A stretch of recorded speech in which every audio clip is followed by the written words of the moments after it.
Usa sa mga grabing napiktuhan sa paghaguro sa bagyong Odette mao ang sektor sa edukasyon sama na lang sa Department of Education sa Rehiyon 7. Gawas nga nawagtangan og power supply, daghang mga modules ang nangabasa. Nangaguba usab ang mga buildings ug mga classroom sa mga tungaan. Apektado usab ang pipila ka mga personnel nga hangtod karon naglisod sa pagbangon gikan sa kalisod. Atong sayran kung unsay mga lakang ang paghimuon sa DepEd 7. Dinhilang sa GMA Regional TV Live.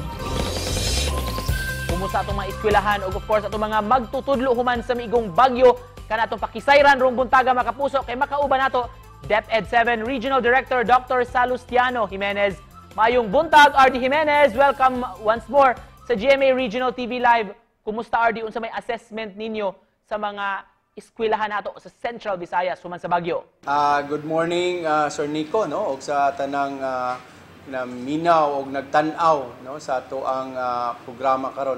Actually daghan gyud dako-dako gyud ang kadaot no ang nayaguman especially din sa Central Visayas sa atong mga eskwelahan, not only the infra but also the personnel as well sa ato ang mga kaubanan diri no, both teaching and non-teaching personnel, even a learner nga na kuan gyud taw nakuhaan gyud sa kinabuhi no.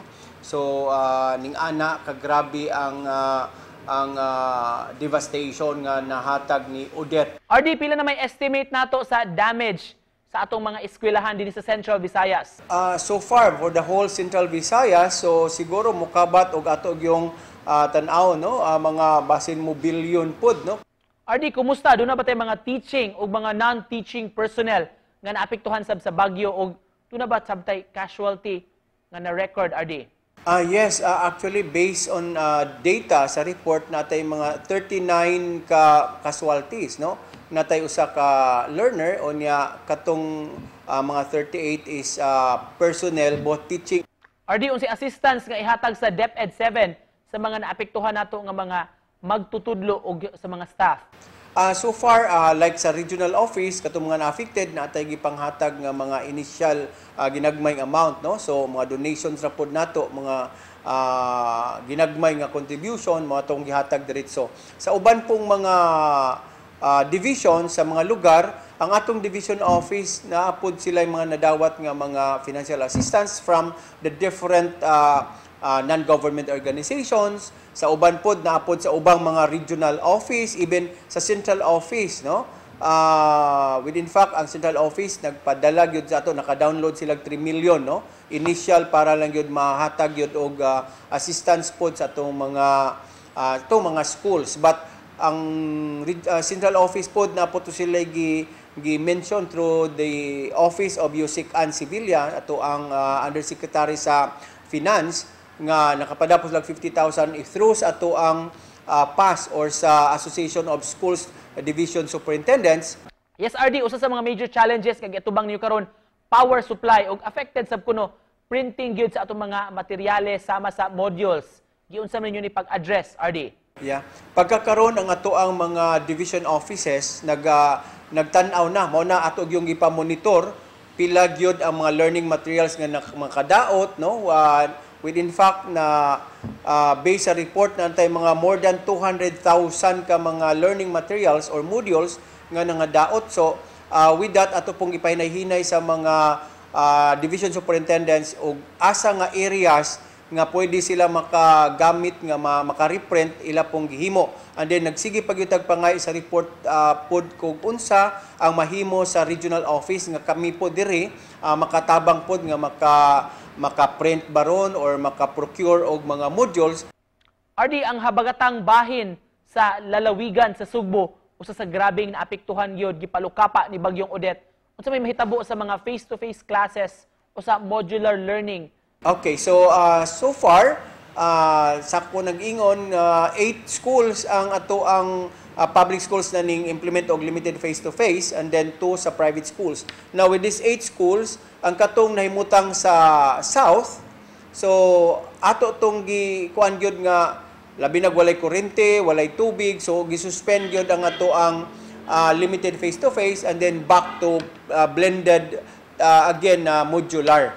Kung naapod sila magamit nga mga modules. But if wala pa'y magamit og modules, kay tungod nga basa or nga daot pod no sa tungod sa bagyo, then again suspension of classes ang buhaton, and then ang mga teachers, for those teachers nga wala kay maapektahi, they can visit the schools to check pod sa learning materials nga ilahang pagaandamon.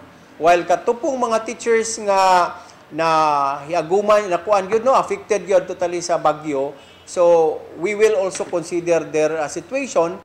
Alright, daghan kay salamat sa impormasyon rong buntaga RD aron mahibaw sab ato maginikanan og mga magtutudlo dinhi sa rehiyon.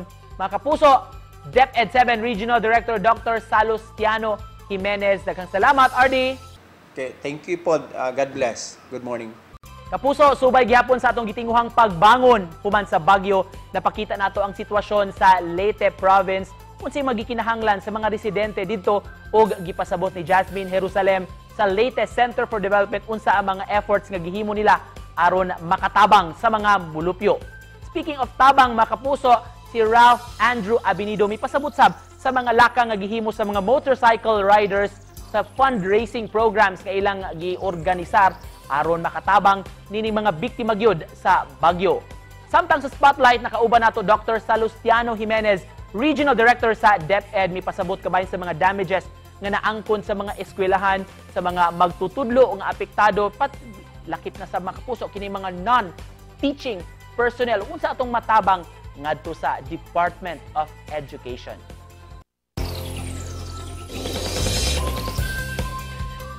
Pasalamat dito partner sa efforts ning lain-lain nga mga sektor, lain nga mga tao kay daghan pa gyud ang nanginahanglan. Tinuod gayud na madako man or magamay ang ilahang mahatag, dako na kaayo ng hinabang alang sa mga nabiktima sa bagyo. Busa nindot kaayo nga makita no nga kitang tanan nagkahiusa ug nagtinabagay sa miski unsa mang paagi. Kay mas dako ato matigo, mas dako ato mabuhat kung daghan ang mag-uban, di ba partner? Busa mga kapuso, we'd like to leave you with these words of inspiration. When the storm rips you to pieces, you get to decide how to put yourself back together again. Kinigi ka ni Bryant H. McGill, sa ka-American author. Og mga kapuso, sa mga gusto nga mo preview pagbalik nimong episode, please visit our official website www.gmaregionaltv.com. Makita din sa ubos. Og sa among official YouTube channel, please click subscribe sa GMA Regional TV. Daghan kayong salamat sa impadayon nga pag-uban kanamo matag adlaw. Dungan tang mamangon tanan mga kapuso. Busa matag buntag, tutok lang gayud kamo dinhi sa inyong kapare sa pamahaw matag adlaw ang GMA Regional TV Live. That in all things God may be glorified. Stay strong, stay safe. Kapuso.